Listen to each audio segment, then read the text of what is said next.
El 7 de octubre del año 2015, los principales rotativos del país destacaban entre sus noticias más importantes los señalamientos de los que era objeto el empresario y político Gianni Rosenthal Hidalgo por parte de la justicia norteamericana, que lo suponía responsable del delito de lavado de activos. Tiempo después, ese y otros delitos fueron desvirtuados, como consta en la sentencia de la Corte del Distrito Sur de Manhattan del mes de diciembre del año 2017, de forma tal que Gianni Rosenthal Hidalgo es sentenciado por haber participado en transacciones monetarias con bienes de procedencia ilegítima y fue condenado a cumplir una pena de 3 años de cárcel que se cumplió el pasado 7 de agosto, fecha en la que Gianni Rosenthal retorna al país y es recibido por su familia en la ciudad de San Pedro Sula y además por un buen número de sus simpatizantes ante la algarabía de muchos y las interrogantes e inquietudes de otro sector de la población que merece respuestas. Lo cierto es que detrás de todos estos hechos hay una historia que contar. Y hoy, Gianni Rosenthal Hidalgo nos cuesta la versión de los hechos. Muchas gracias, Yadira. Es un placer estar contigo y con el pueblo hondureño este día. Ha pasado mucho tiempo, 5 años, desde que he logrado platicar con los hondureños a través de la televisión y es hasta hoy que puedo tener esta oportunidad de poder dirigirme y platicar con el pueblo hondureño a través de tuyo y, por supuesto, de esta entrevista. Muchas gracias. Gianni, ¿cómo han sido estos primeros 36 días de tu nueva realidad? Ha sido un periodo de reencuentro familiar. Recuerda que mi esposa, Claudia, no podía viajar a verme porque a ella le cancelaron la visa cuando me acusaron a mí, para presionarme más a mí con unos interrogatorios que me hacían al principio.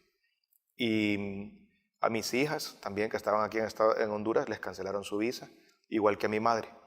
Y por supuesto, pues mi padre, que estaba acusado, no podía viajar allá. Entonces yo no los pude ver en los 5 años que estuve preso. Y ahora que regresé, o los 5 años que estuve en Estados Unidos, por todo estuve 5 años, de los cuales 3 presos y 2 que estuve libre bajo fianza. Así que ahora que regreso acá y la puedo ver a ella, a Claudia, a mis niñas y a mi madre, por supuesto que estoy feliz. Nunca había estado tan feliz antes como ahora que estoy de regreso en Honduras. En la cárcel pensaba mucho que en este momento que podía regresar, así que creo que ha sido un periodo de reencuentro familiar. Gianni, en esta entrevista, en esta conversación que vamos a tener en los próximos minutos, pues vamos a tratar de hablar de 2 vertientes. La una es las dudas que se cierten respecto al proceso que viviste en los Estados Unidos por parte de la ciudadanía y por otro lado el aspecto personal, ese derecho que a ti te asiste de contar tu propia versión de los hechos. Sobre los acontecimientos puntuales que viviste en los Estados Unidos, Gianni, ¿cuáles fueron los delitos de los que fuiste acusado y cómo fuiste capaz de desvirtuar la mayor parte de ellos? Ellos me acusaron de un cargo de lavado de activos en 4 modalidades, o sea, digamos que son como 4 tipos de cargos diferentes, y un cargo de un delito que es un delito menor que se llama transar con bienes de procedencia ilegítima. Esos 4 cargos estaban basados básicamente en el testimonio de los cachiros y en transacciones comerciales que yo había efectuado con ellos. Y yo, gracias a que era una transacción comercial documentada, logré quitarme esos 4 cargos de lavado de dinero y declararme culpable únicamente del otro cargo que te he explicado. ¿Resultaste inocente de los otros cargos? Sí, en Estados Unidos hay un proceso que es un poco diferente que el de Honduras. Cuando un fiscal va a acusar a alguien, tiene que pedirle permiso a un gran jurado para poder presentar la acusación. Y es el gran jurado el que le autoriza al fiscal a ir a presentar la acusación ante el juez del distrito. Esto es cuando en los juzgados federales, ¿verdad? En los juzgados estatales es diferente, pero en los juzgados federales así funciona.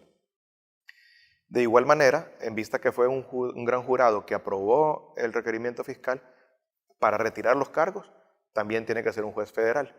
Y entonces el juez federal, a solicitud de los fiscales, me retiró los cargos y me declaró inocente de esos cargos. Vamos a retroceder un poquito en el tiempo y yo leía algunas entrevistas que tú generaste más o menos por esa misma época, en donde tú expresabas que tenías la intención de resarcir el nombre de tu familia y que ibas a luchar por demostrar tu inocencia. ¿Eso fue lo que te impulsó a entregarte a la justicia norteamericana, Gianni? En esos primeros días vinieron varios abogados aquí para ayudarme con mi problema y el que yo decidí contratar, una firma grande de Estados Unidos, se llama Queen Emanuel. Ellos se comunicaron con los fiscales, hablaron con ellos y me dijeron que si yo me presentaba a Estados Unidos, me podrían dar una pena menor por el hecho de no estar pasando por todo el proceso de la extradición, que requiere mucho trabajo, que reconsiderarían solicitar la extradición de mi padre, que me quitarían de la lista OFAC en que me habían designado y que no perseguirían a otros miembros de mi familia, que era una preocupación que yo también tenía. Y entonces yo fui allá y no resultó así. O sea, las cosas que yo pedí pues no fueron ciertas, pero nunca voy a saber a dónde se perdió ahí la comunicación, si fue el fiscal o si fue mi abogado quien me comunicó incorrectamente las cosas que me plantearon. Y ese día, Yanni, cuando llegaste a los Estados Unidos, cuando te enfrentas a la justicia de los Estados Unidos, ¿qué pasa allá a partir de ese momento?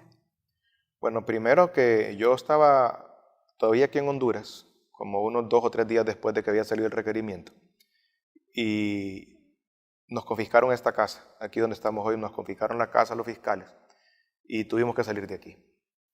Y entonces, al día siguiente o 2 días después, entraron aquí unos fiscales y unos agentes con un arma y salieron con el arma. Y un periodista amigo me dijo, mire, nosotros vimos que entraron con el arma y cuando salieron dijeron que era suya. Y ese mismo día, los fiscales en Estados Unidos se comunicaron con mis abogados y le dijeron, le están armando un caso a Yanni en Honduras para que no lo podamos extraditar, para que él sepa.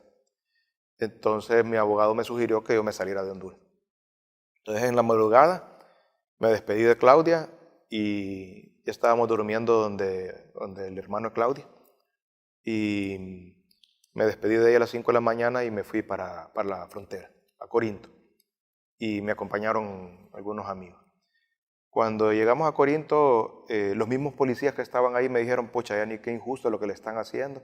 Ya vimos que le quitaron una casa que tiene aquí en Omoa y nosotros sabemos que esa casa la tiene usted hace más de 20 años. Pase, me dijo, pase por aquí.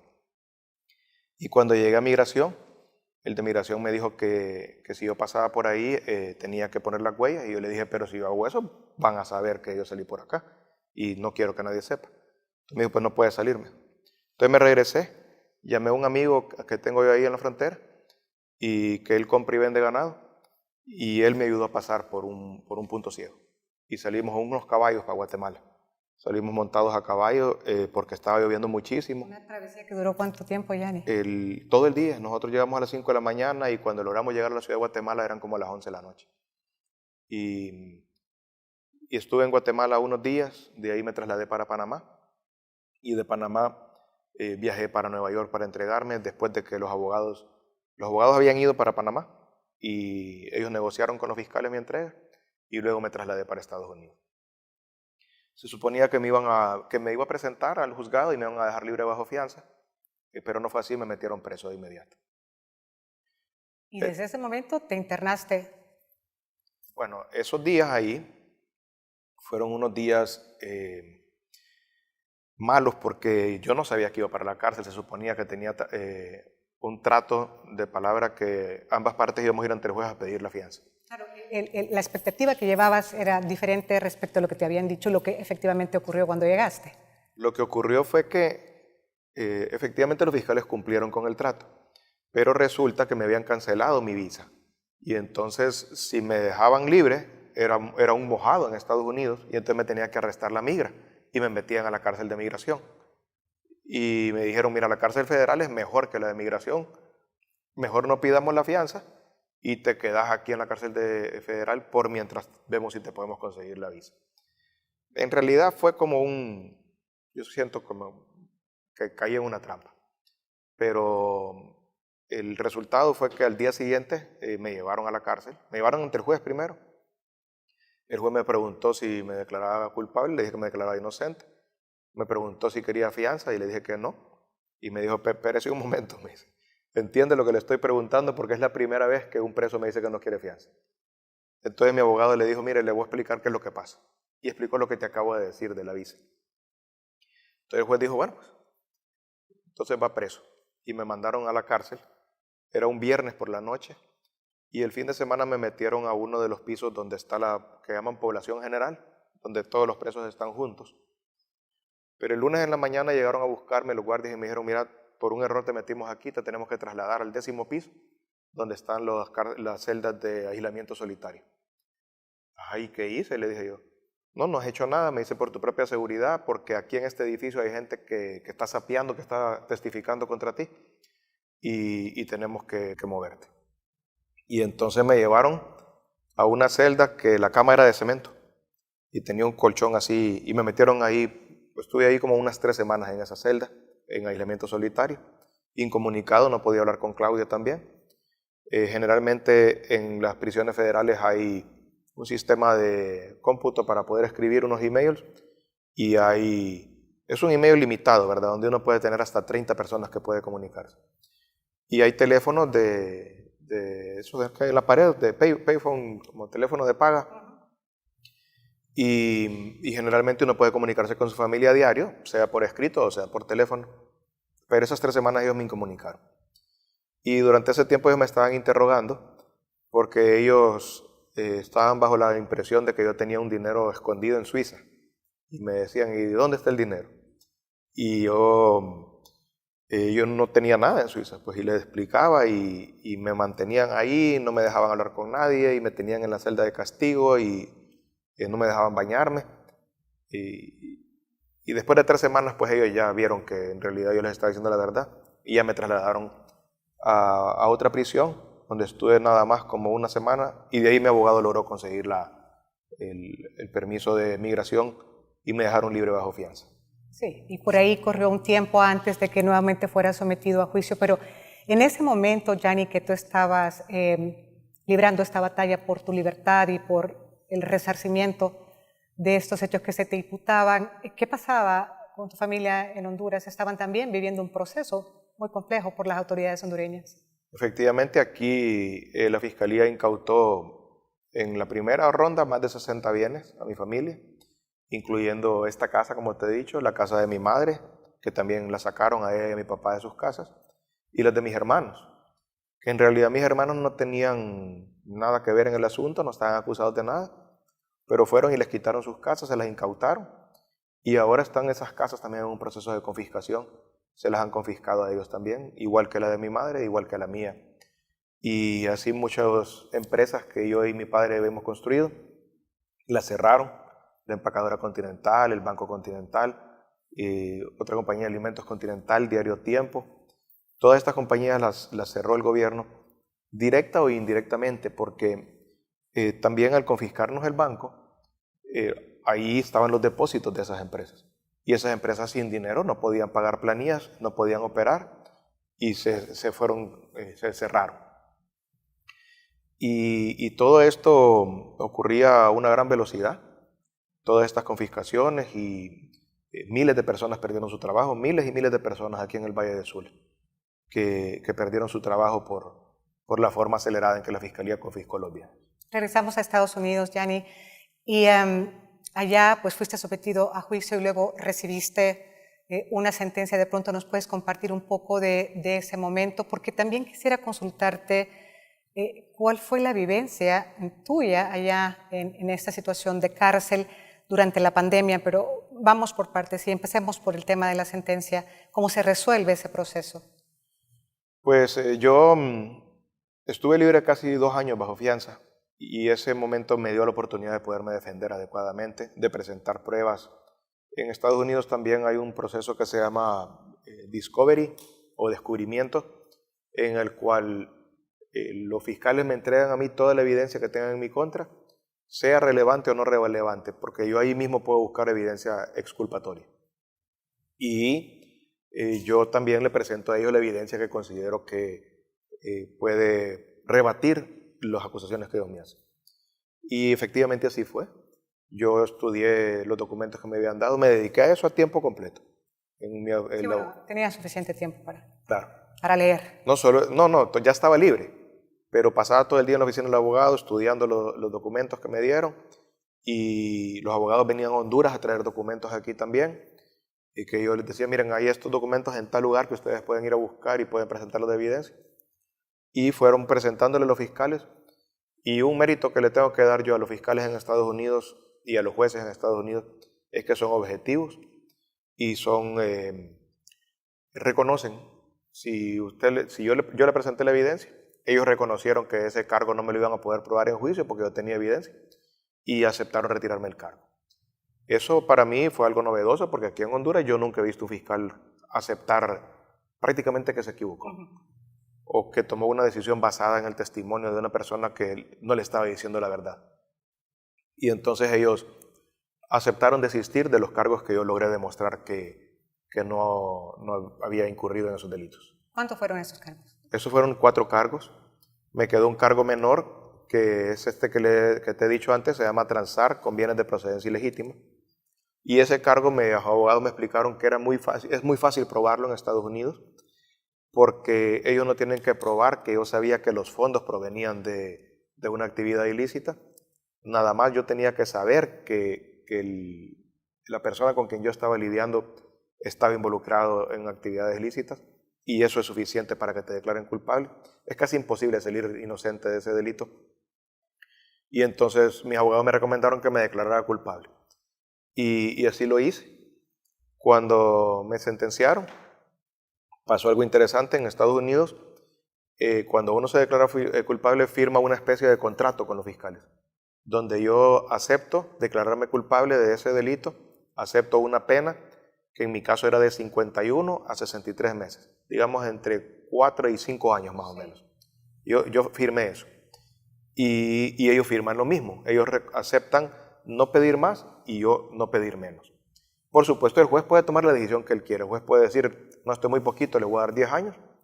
O, como me ocurrió a mí, yo tuve una gran cantidad de amigos y de gente que me tiene aprecio, que le mandó cartas al juez, incluyendo muchas instituciones de caridad como la Fundación Samperana del Niño, la Fundación de Responsabilidad Social, un montón de fundaciones que hay aquí en San Pedro Sula, en Tegucigalpa y en todo el país que yo les ayudaba. Inclusive muchos activistas del Partido Liberal con que yo tenía una buena relación, o que yo les había dado becas a sus hijos o cualquier cosa así, muchachos que yo tenía becados en motivo, todos ellos mandaron cartas al juez diciéndole, mire, ya ni me ayudó en esto a mí, ya ni me ayudó en esto acá.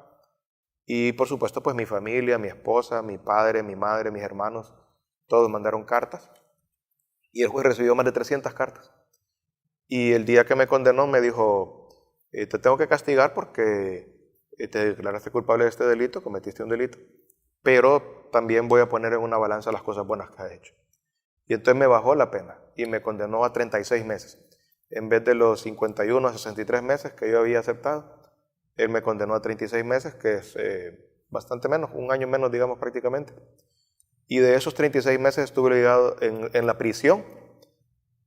Yo era maestro de matemáticas y tuve un buen comportamiento, y por ese comportamiento me rebajaron un 15% más, que fueron 6 meses. Al final cumplí 30 meses de condena.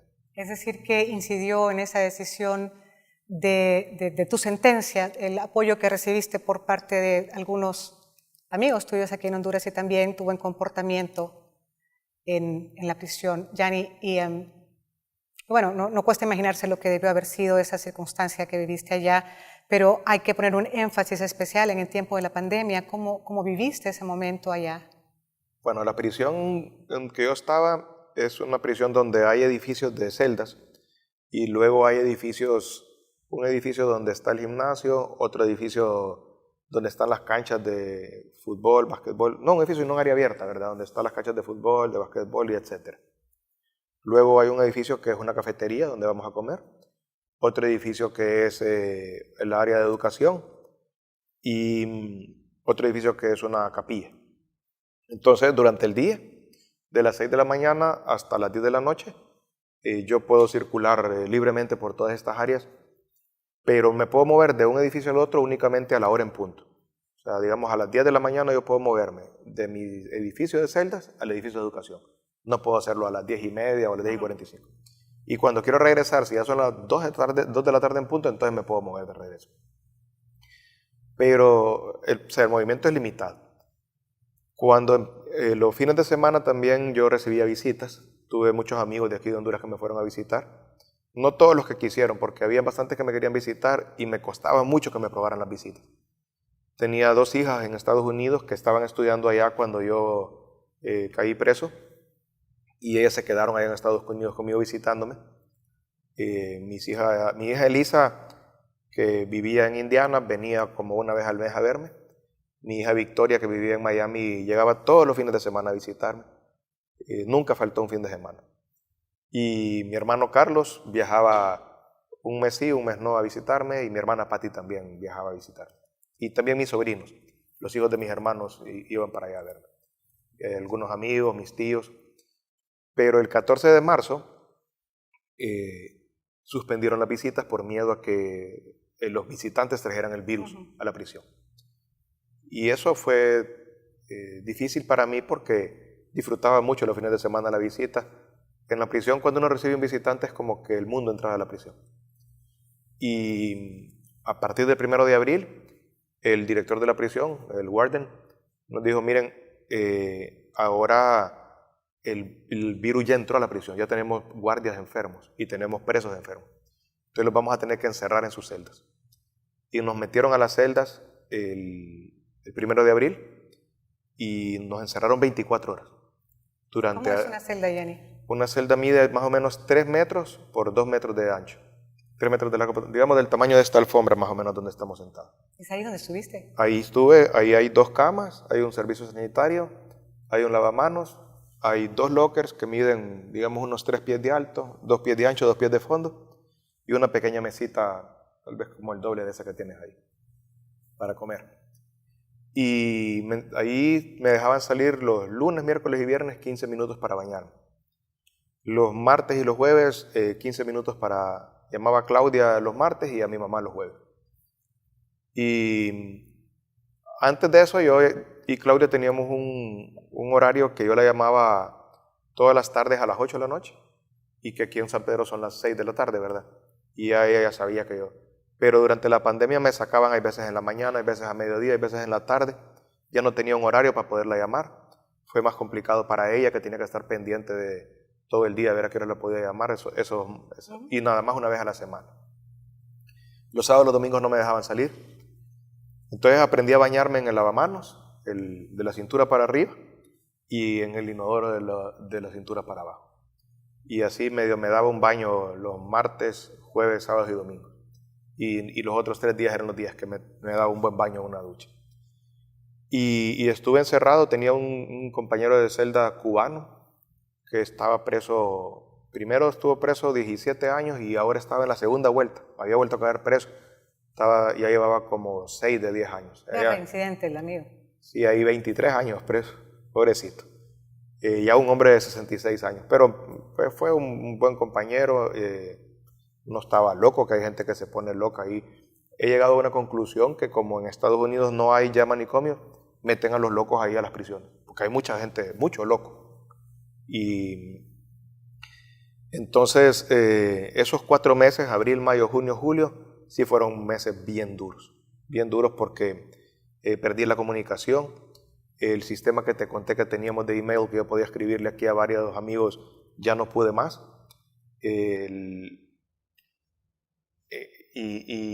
Perdí las visitas. Ahí también yo recibía antes de la pandemia, me llegaba la prensa y la tribuna, que tenía amigos aquí que la compraban y me la mandaban, y entonces yo estaba recibiendo esos periódicos.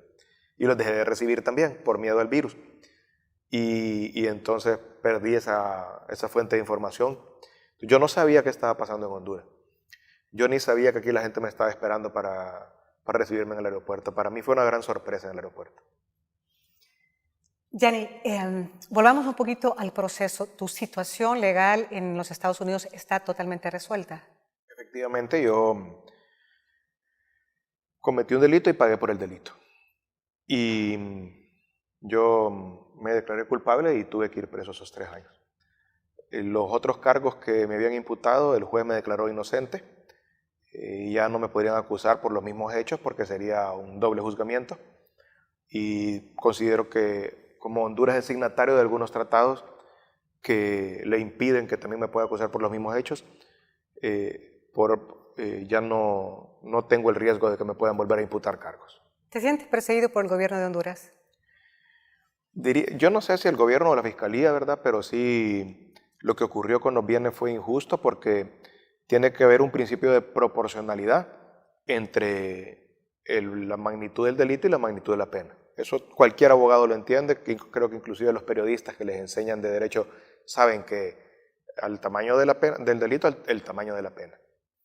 Es decir, por robarse un reloj no van a meter a una persona 100 años preso, ¿verdad? Y por supuesto por un asesinato si hay una pena grande. Entonces, yo me declaré culpable por un monto de $250,000. En Honduras el delito no existe, pero si por analogía me aplicaran la pena del delito de lavado de activos, esa pena debería ser el doble del monto que yo me declaré culpable, o sea, $500,000. ¿no? Pero a mí ya me había puesto una pena en Estados Unidos, o sea, allá me pusieron una multa y me pusieron una privación de dominio. Entonces yo no entiendo por qué me ponen otra pena aquí en Honduras, por qué me quitan cosas aquí en Honduras y yo ya cumplí con mi delito y mi pena allá en Estados Unidos. Y además, por qué los bienes que me han incautado son muchísimas veces más que el monto que me declaré culpable y no hay proporción entre ese delito y esa pena. ¿Habrá acciones por parte de la familia Rosenthal para el Estado de Honduras? Bueno, nosotros perdimos el juicio de privación, ¿verdad? A pesar de que acreditamos que los bienes eran de procedencia legítima, que algunos de los bienes son bienes muy antiguos, el juez en Estados Unidos estableció que el periodo que yo efectué las transacciones con el Cachiro fueron desde el 2008 al 2013, o sea, 5 años. Por supuesto, pues los bienes que yo adquirí antes del 2008 tendrían que ser legales porque yo no tenía ninguna relación con esa gente antes. Y sin embargo, le quitaron la casa a mi mamá, que es una casa que data de 1969, 1970. Me quitaron esta casa a mí, que es una casa que data de 1993.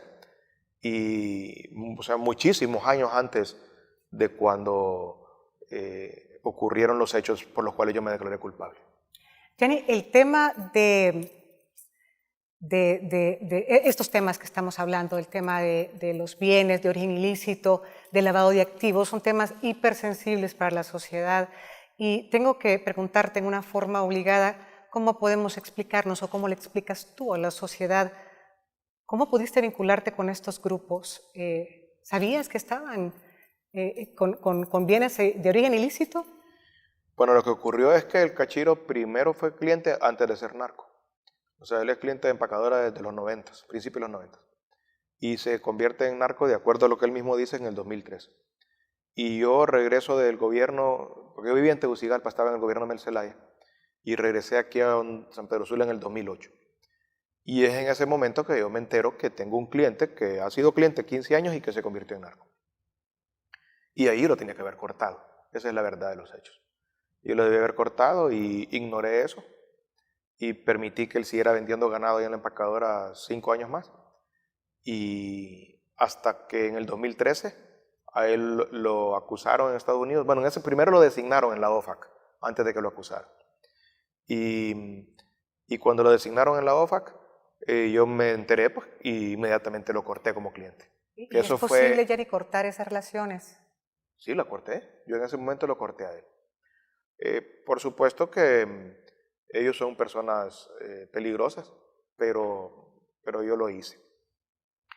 Vale la pena hacer un paréntesis aquí para explicar un poco la diferencia entre la OFAC y la Fiscalía en Estados Unidos. Porque la OFAC lo que impone son sanciones administrativas y la Fiscalía lo que hace es acusar por delitos. Equivale como a que si a ti tú evades impuestos, la SAR te va a imponer una sanción administrativa que es el monto del impuesto más la multa más los recargos y te puede suspender tu RTN. Y por otro lado, si ellos refieren el caso a la Fiscalía te puede acusar criminalmente. Pero son dos entes diferentes con atribuciones diferentes. Ocurre lo mismo con la OFAC y con la Fiscalía. Y a mí me designaron en la OFAC y además me metieron en la acusación criminal. Aquí la Fiscalía actuó basado en una sanción administrativa, que es la OFAC, y no en la sanción criminal, que es la pena que me impuso el juez. Y ya, como tú sabes, a mi padre ya lo quitaron de la OFAC y a las empresas ya las quitaron de la OFAC. Y yo he solicitado lo mismo para mí y estoy pendiente de esa resolución. Pero efectivamente la Fiscalía actuó basada en una sanción administrativa y eso para mí es inconcebible. ¿Cómo ellos pudieron actuar basado en eso? Gianni, ¿y qué garantías tiene la hondureñidad de que efectivamente has cortado absolutamente con esos vínculos? Bueno, primero porque ya no tengo la empacadora para comprarle ganado, porque me la quitó el gobierno. Segundo, porque ellos están presos allá y no sé si van ni siquiera a regresar aquí porque han testificado contra mucha gente aquí en Honduras. Y tercero, yo aprendí mi lección. Sufrí muchísimo, muchísimo. Estuve alejado de mi familia y mi familia sufrió mucho porque no solo me impusieron penas a mí, sino que les impusieron penas a mi esposa y a mis hijas, impidiéndoles que me pudieran visitar en Estados Unidos. A Claudia no la dejaron ir ni una vez en los 5 años a verme a mí. Nunca pudo ir a la prisión. Mi mamá tampoco nunca pudo ir. Y mi papá se me murió estando preso yo. Ese fue el día más triste de mi vida. Yo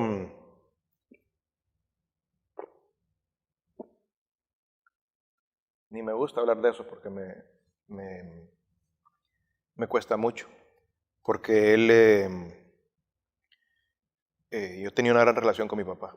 Era mi mejor amigo y yo también era su buen amigo. Nos podíamos sentar a platicar horas, horas. Y nos gustaba lo mismo, los negocios, la política. Y cuando él se murió, pues que no pude ni enterrarlo, me hizo sufrir mucho.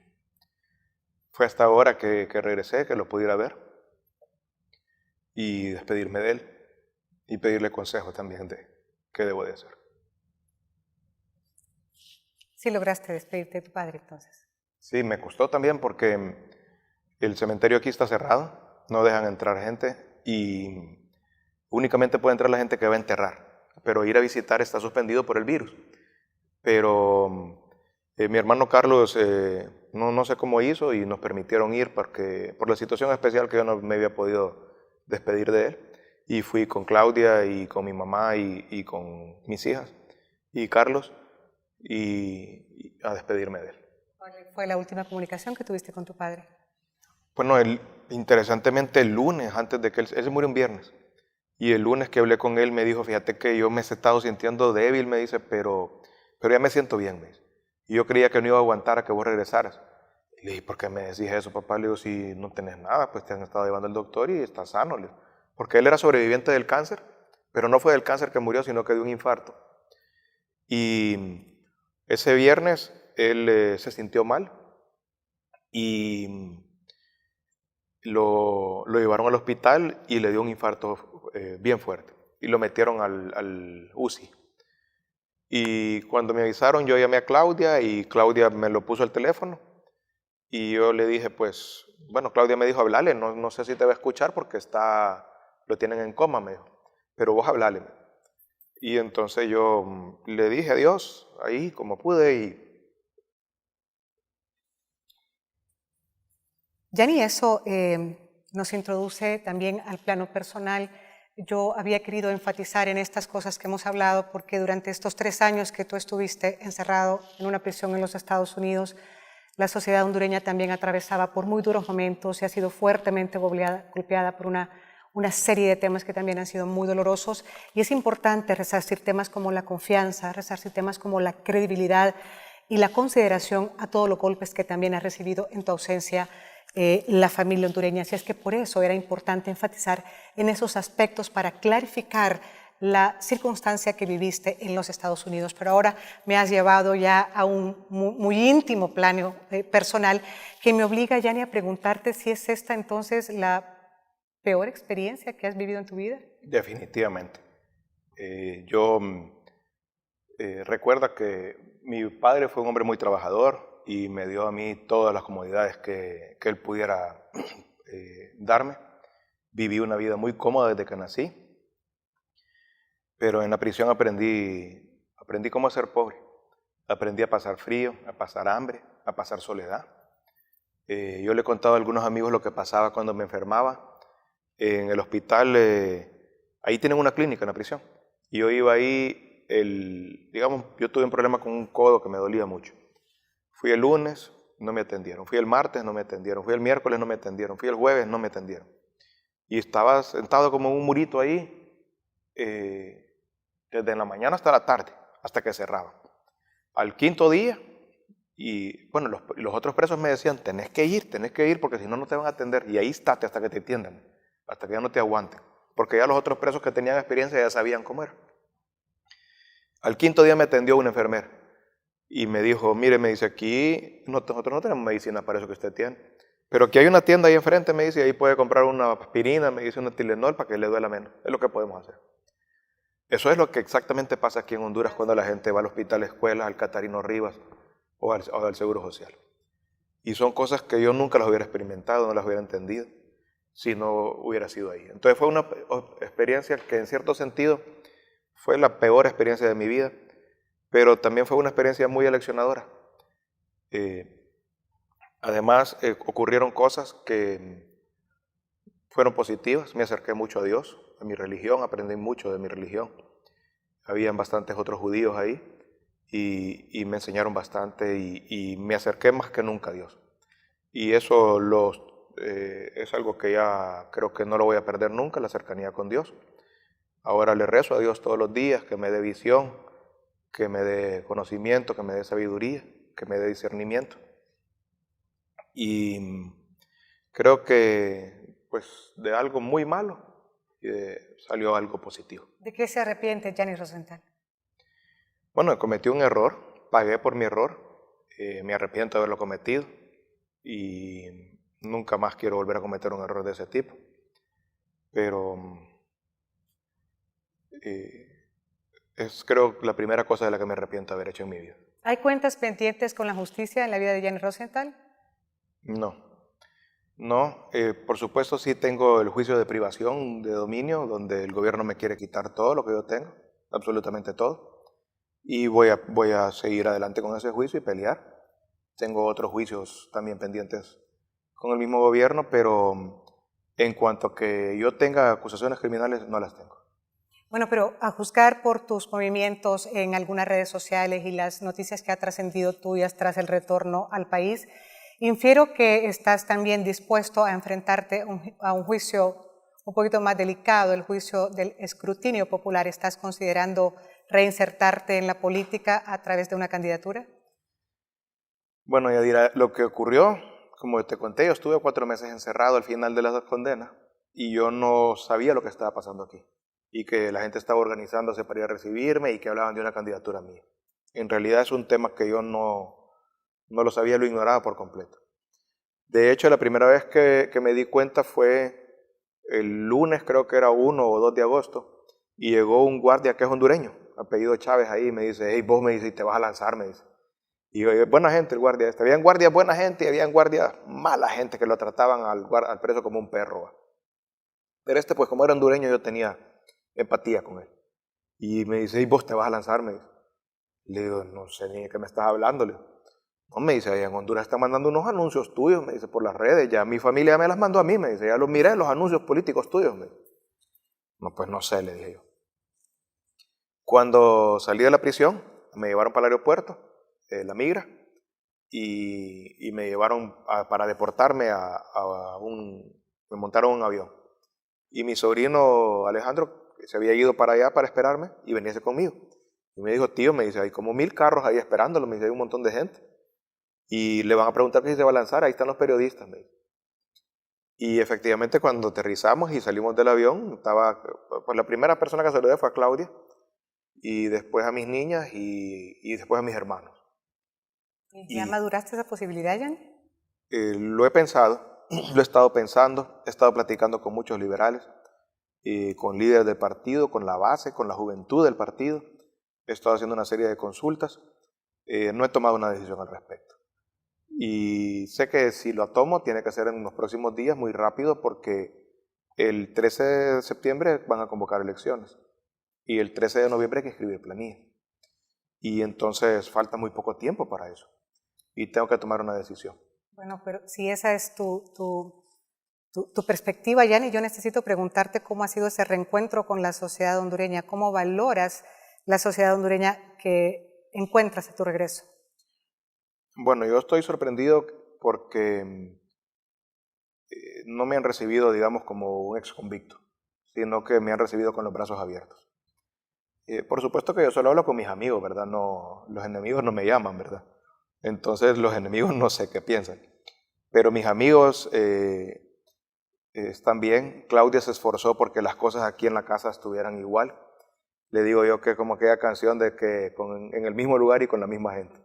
Y de verdad me siento que estoy de regreso en casa. Ella me esperó. Muchos presos, las mujeres los abandonan. El 95% de los presos, las mujeres los abandonan. Y Claudia no. Claudia me esperó aquí 5 años, mucho tiempo. A muchos presos también sus familias los abandonan. Sus hermanos, sus padres les dan la espalda. Y los míos no. Mi mamá aquí me estaba esperando. Y yo sé que si mi papá hubiera estado vivo, aquí me hubiera estado esperando. Mis hermanos y mis sobrinos y mis primos y mis tíos, todos conmigo al 100. No he sentido absolutamente rechazo de nadie. Y supongo que habrá gente que sí me rechaza y va a hablar mal de mí. Porque yo no soy ninguna moneda de oro para caerle bien a todo el mundo. Está bien. Yo soy y he sido un político y sé que no tiene que simpatizar conmigo el 100% de las personas. Solo la mitad más uno son suficientes. Bueno, Yanni, pero es importante aclarar algunas inquietudes que se ciernen a través de luego de tu regreso, porque esta es una situación inédita, no solamente para ti, sino también para toda la hondureñidad, y luego considerar la posibilidad de una candidatura a la presidencia de la República en estas condiciones. Y hay muchas personas, así como hay muchos amigos, como bien lo decías, pero hay otra buena parte de la sociedad que piensa que como un exconvicto puede aspirar a la presidencia de la República, cómo puedes regresar de la cárcel a aspirar a sentarte con una silla presidencial. ¿Qué le decimos a esas personas? Efectivamente, hasta para mí es una sorpresa, ¿verdad? Salir de una cárcel a una campaña. Y como te dije, no estaba preparado para eso. Yo no venía a eso. Pero pues se dio. Es una sorpresa. Puede ser que sea una falta de liderazgo que hay en los partidos y que eso esté llevando a la gente a apoyar a una persona como mí, como yo. Y realmente no comprendo cuál es el sentimiento todavía, porque llevo demasiado, mejor dicho, muy poco tiempo en Honduras, apenas un mes. Pero los liberales están ahí. Yo creo que los 12 años de gobierno nacionalista han sido largos y los liberales y los demás partidos de oposición han estado en la llanura mucho tiempo. Eso los lleva a ellos a querer buscar un cambio. Honduras quiere un cambio, yo creo. Por lo menos toda la gente que está en la oposición, obviamente.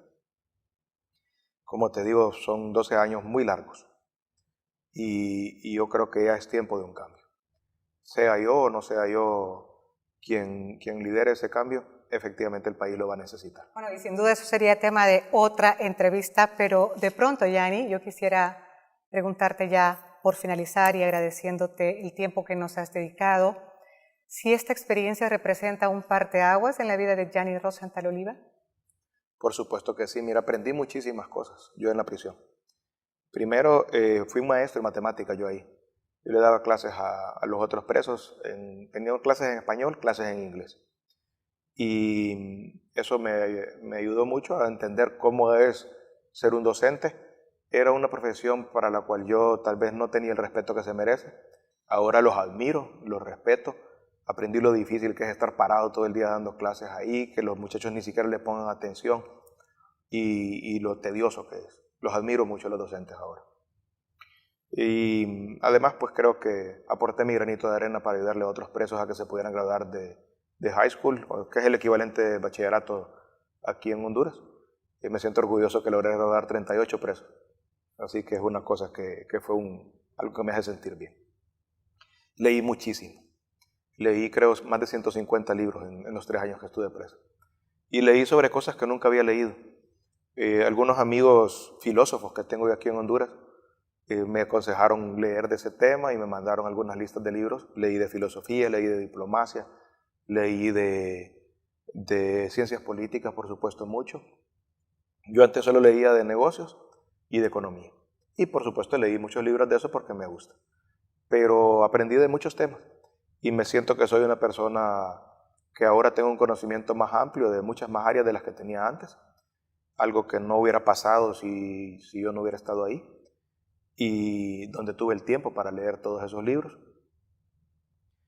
Me acerqué a Dios y eso ahora me da mucha fortaleza. Comprendo que las cosas que están ocurriendo Dios las decide, que si se apartan las barreras para que yo pueda seguir un camino es porque Él así lo quiere, y que si hay barreras ahí yo no debo seguir ese camino porque Él no lo quiere. Y esta decisión que me preguntaste si voy a participar o no, todos los días se la consulto a Dios. Todos los días le digo que me ayude a decidir, que me dé visión, que me dé una orientación y que me dé sabiduría para tomar la decisión correcta. Y creo que Él es el que va a decidir cuál es el camino que yo tengo que seguir. Jenny, es claro que ninguno de nosotros es una hoja en blanco, pero si esta experiencia que has vivido supone para ti una hoja en blanco y la tienes aquí enfrente de ti, ¿cómo iniciarías a escribir esa carta, Jenny? ¿Con qué palabra iniciarías esa carta? Bueno, yo ya estoy muy viejo para hacer una hoja en blanco. Ya tengo 55 años, ya tengo una historia. Nunca voy a poder tener una vida que sea una hoja en blanco porque tengo una vida que le he compartido con Claudia. Por cierto, yo llegué el 7 de agosto y el 11 de agosto cumplimos 30 años de casados. Así que tenemos una historia juntos y no voy a poder nunca escribir esa historia nuevamente. Es una historia que tampoco la cambiaría yo. Estoy feliz la vida que he tenido con ella. Y estos 5 años que estuvimos separados, pues por lo menos estuvimos comunicados. Creo que estábamos en diferentes lugares, pero estábamos juntos siempre. Bueno, es interesante, es lindo saber eso que me estás diciendo, pero yo me refería más bien, Jenny, al tema de las segundas oportunidades. Es claro que en la vida nadie tiene una hoja en blanco. Es cierto que todos venimos cargando con muchas cosas en la vida, buenas y malas, y eso es lo que somos, la suma de los aciertos y desaciertos en la vida. Pero te pregunto en función de las segundas oportunidades, porque hay de pronto muy pocas personas como tú que tienen una segunda oportunidad tan clara en la vida. A eso me refiero. Todos merecemos una segunda oportunidad. Yo mismo ahora le voy a dar una segunda oportunidad a todas las personas, porque yo no soy juez para estar juzgando a nadie y creo que aunque las personas hayan cometido un error, se merecen esa segunda oportunidad. Eso es algo que me alegra muchísimo de este país, porque en Estados Unidos no le dan una segunda oportunidad a nadie.